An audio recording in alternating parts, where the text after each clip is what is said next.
The city never slept. It only blinked, neon lights flickering like tired eyes, rain washing the streets but never the sins. Noir City was built on bargains no one remembered making and debts no one ever finished paying.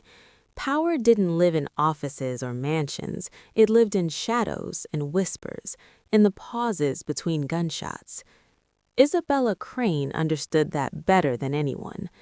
They called her the queenpin, though never to her face. She ruled without banners, without speeches, no statues, no headlines, just a quiet, absolute control that made crime feel organized and order feel optional. While others chased dominance through fear, Isabella mastered something rarer: precision. Every move she made looked effortless, as if the city itself adjusted to her will. Dante Rourke thought he owned the city. From the outside, he was everything Noir City pretended to admire: a rising political star, clean suits, sharper smile, a voice that promised reform while his hands collected bribes like souvenirs. He spoke of law and progress, but his real power came from backroom deals, offshore accounts, and the kind of influence that made police reports disappear. For years, Isabella and Dante existed like parallel empires, never colliding, never acknowledging each other, a silent truce built on mutual benefit. Dante protected certain blind spots in the system. Isabella ensured the chaos never spilled too loudly into daylight. Until Dante got greedy. He wanted more than protection. He wanted ownership. The mistake wasn't ambition. Isabella respected ambition. The mistake was forgetting that the city already had a spine, and she was it. When the exposé hit, it detonated like a controlled explosion. Evidence surfaced in waves: illegal funding, assassinated whistleblowers, rigged contracts. Journalists acted shocked. The public acted outraged. Dante acted confused, then betrayed, then furious. He searched for enemies, not realizing the trap had been closing for months. Isabella didn't leak the information directly. She didn't need to. She simply nudged the right people, removed the wrong obstacles, and let gravity do the rest. Dante stood at the edge of ruin, career collapsing, allies vanishing, prison a looming certainty. He expected a final blow, a knife in the dark, a bullet, an ending. Instead, he received an invitation, a single address, a single time, no threats, no explanation. He almost didn't go. Almost. The building was old, abandoned on paper, alive in truth. The elevator worked despite appearances, carrying him down below street level into the deeper veins of the city. When the doors opened, Isabella Crane was waiting. She didn't rise. She didn't smile. She simply looked at him the way surgeons look at damaged organs, deciding whether to remove or repurpose.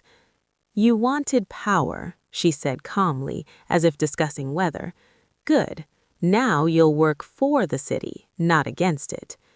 Dante laughed, brittle and desperate. "You think I'm afraid of you?" Isabella tilted her head slightly. "No, I think you're afraid of becoming irrelevant." Silence settled between them, thick and heavy. She explained the terms without drama. No threats, no grandstanding. His exposure would stop where it was.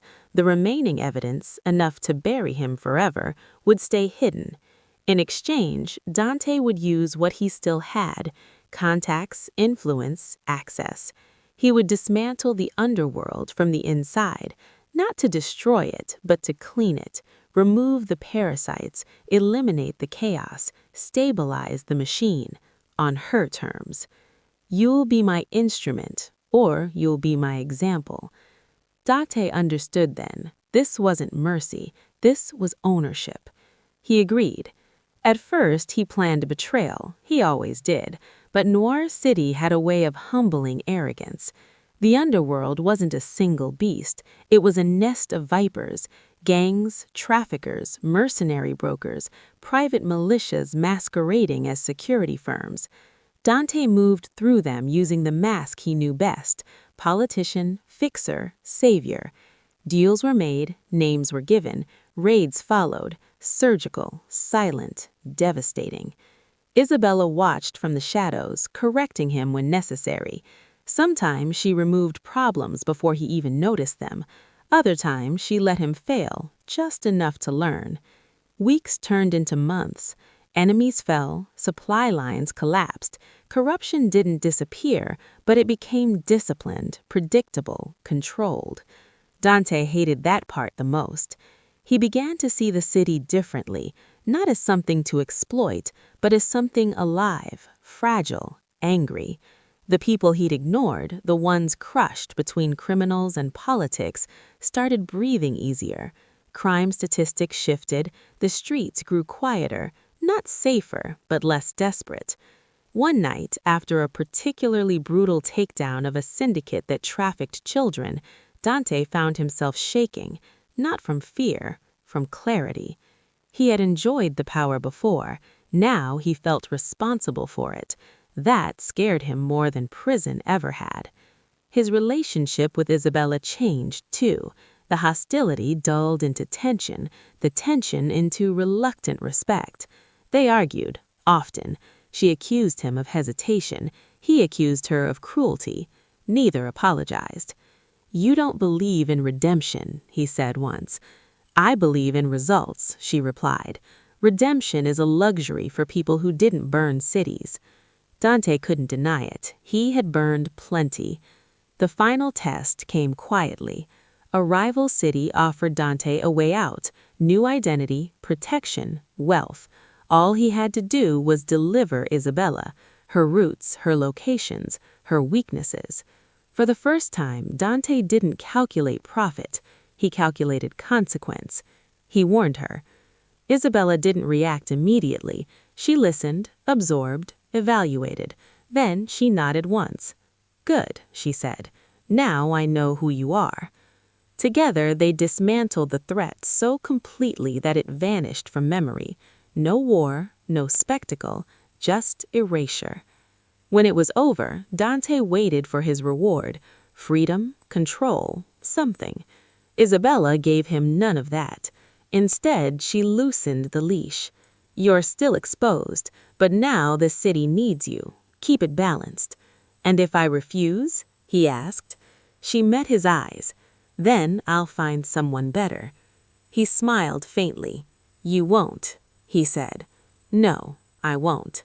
Noir City changed, slowly, not into something good, but into something honest. Crime existed, but it answered to rules. Power existed, but it served structure. Isabella remained unseen.